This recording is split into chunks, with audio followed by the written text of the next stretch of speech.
કારણ કે જ્યારે ઈચ્છા આંદોલન થયું હતું તમને કદાચ જાણતા હોય ત્યારે આ વિજયાભાઈ સોલંકીએ હર્ષ સંઘવીને ચોખ્ખી ચેલેન્જ આપી હતી।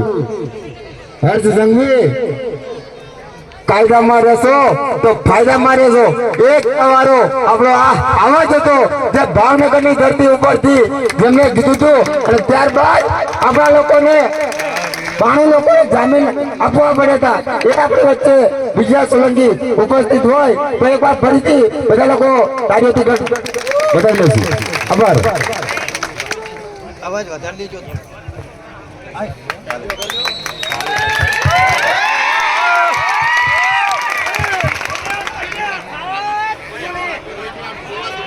આજે સાણંદ અને બાવળા વિસ્તારની અંદર દરેડ ગામ ખાતે ખેડૂત સંઘર્ષ સમિતિ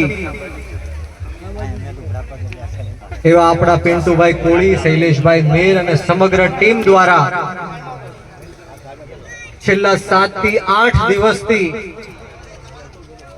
ખેડૂતોના હક, અધિકાર અને ન્યાય માટે જે આંદોલન ચાલી રહ્યું છે ત્યારે આપણી વચ્ચે ઉપસ્થિત આ વિસ્તારના ભામાશા કહી શકાય અને જેઓનું આ આંદોલનની અંદર ખૂબ બહોળું યોગદાન છે એવા હરજીતના એમની માટે એકવાર જોરદાર તાળીઓ થઈ જાય મિત્રો। સાથોસાથ આપણી વચ્ચે પૂર્વ ધારાસભ્ય શ્રી રાજેશભાઈ ગોહિલ સાહેબ, આપણા ડેલિગેટ સાહેબ જેઓએ ખૂબ આર્થિક યોગદાન આ આંદોલનને આપ્યું છે અને તમામ જે દાતાશ્રીઓ છે એમનો આ તકે હું ખૂબ ખૂબ આભાર વ્યક્ત કરું છું।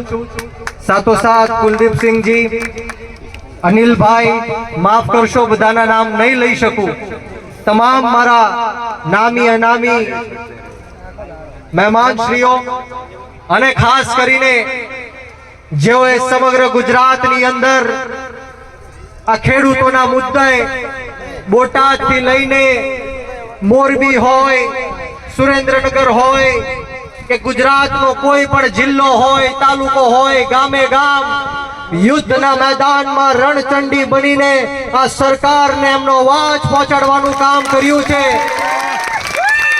એવા કાજલબેન સુવા માટે પણ એકવાર જોરદાર તાળીઓ થઈ જાય મિત્રો।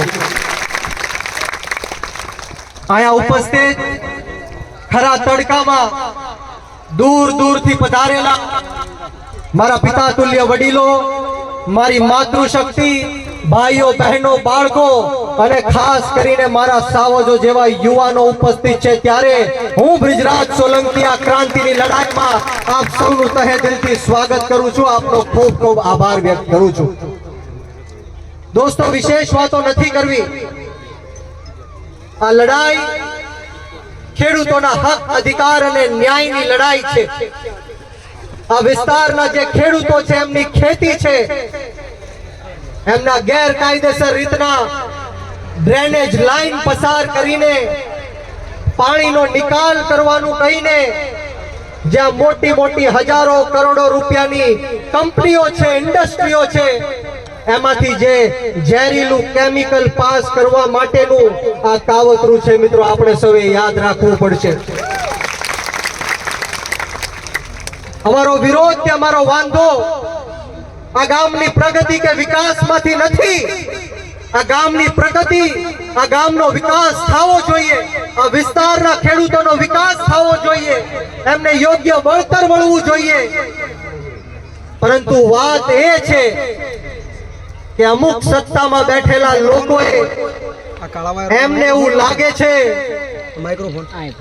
કે આ ખેતર, આ જગ્યાઓ એમના બાપની જાગીર છે, પરંતુ આજે આ પવિત્ર ધરતી ઉપરથી હું એ સત્તાધીશોને પણ કહેવા માંગુ છું કે અમે સૌ ખેડૂતો ખેડૂતોના હક, અધિકાર અને ન્યાય માટે સાથે મળીને છેલ્લા શ્વાસ સુધી લડી લેવા માટે પણ તૈયાર છીએ। અને જે કોઈ પણ સત્તામાં બેઠેલા નેતાઓ છે કાન ખોલીને સાંભળી લે કે रण में जो हार मान ले वो वीर नहीं है। रण में जो हार मान ले वो वीर नहीं है, जो प्यास ना बुझा सके वो नीर नहीं है। कुर्सी पर बैठे नेता किसी घमंड में ना रहे, ये सत्ता किसी के बाप की जागीर नहीं है। आ सत्ता कोईना बापनी जागीर नहीं કે ગમે ત્યારે આવો અને અમારા ગરીબ અને પછાત ખેડૂતના ખેતરમાં થાંભલા નાખીને વિયા જાઓ, ડ્રેનેજ લાઈન નાખીને વિયા જાઓ, ખાડાઓ કરીને વિયા જાઓ। અહીંયા બેઠેલા એક એક ખેડૂતને હું કહેવા માંગુ છું કે જો સહમતિ વગર આપણા ખેતરમાં ઘૂસે, ખાડાઓ કરે તો ખાડા પૂરી દેજો, ટાવરો ઊભા કરે તો ટાવર પણ પાડી દેજો। આ ખેતર આપણા બાપ દાદાની જાગીર છે। આપણું ભરણ પોષણ કરવા માટે આપણા બાપ દાદાઓએ આ ખેતર આપેલા છે, નહીં કે નેતાઓને હજારો કરોડો રૂપિયા કમાવા માટે આપેલા છે। અહીંયા બેઠેલા એક એક ખેડૂતને હું કહેવા